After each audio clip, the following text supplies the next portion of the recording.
নমস্কাৰ আপোনালোক সকলোকে আমাৰ আদৰণী সমিতিৰ ফালৰ পৰা স্বাগতম জনাইছোঁ আৰু আজি পবিত্ৰ বৰদিনত আপোনালোকৰ সহায়ত অসমবাসীলৈ আমাৰ খ্ৰীষ্টমাছৰ আদৰণী সমিতিৰ ফালৰ পৰা শুভেচ্ছা জ্ঞাপন কৰিছোঁ যাতে এই বৰদিনৰ শুভক্ষণত আমি ভাতৃত্ববোধেৰে অসমখনক আগুৱাই লৈ যাব পাৰোঁ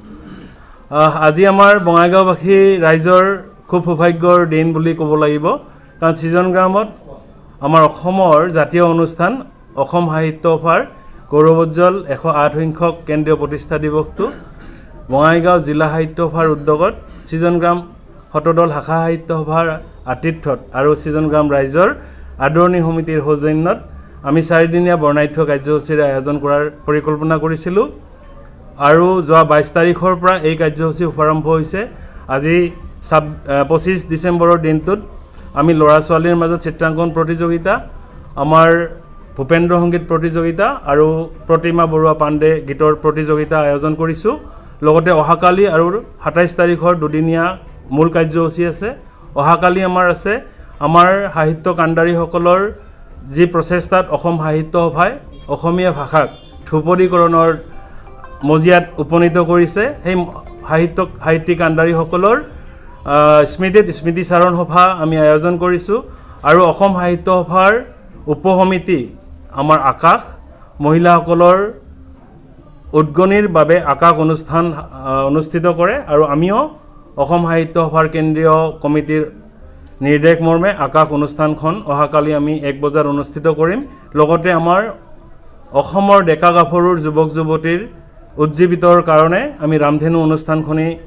ৰাখিছোঁ কাৰ্যসূচীত আৰু আমি সেই ৰামধেনু অনুষ্ঠানখনি 3টা বজাৰ পৰা অনুষ্ঠিত কৰিম ঠিক তেনেকৈ অসম সাহিত্য সভাৰ যি আমাৰ প্ৰতিষ্ঠা দিন 27 ডিচেম্বৰ সেই 27 ডিচেম্বৰৰ বৰ্ণাঢ্য কাৰ্যসূচীও আমি ৰাখিছোঁ আমাৰ 27 তাৰিখৰ মূল কাৰ্যসূচী আছে ৰাতিপুৱা 8:45 আমি কি কৰিম আমাৰ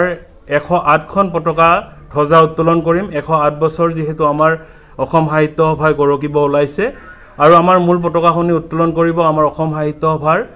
বৰ্তমানৰ সভাপতি ডক্টৰ সূৰ্যকান্ত হাজৰিকাদেৱে লগতে আমাৰ বিশিষ্ট বঙাইগাঁও জিলাৰ বিশিষ্ট ব্যক্তিসকলৰ ফটোৱাই আমি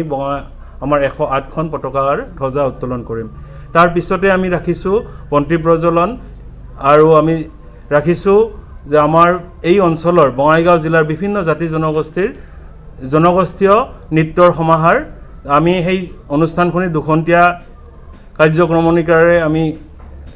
ডিজাইন কৰিছোঁ লগতে আমি তাৰ পিছত ৰাখিছোঁ আমাৰ মুকলি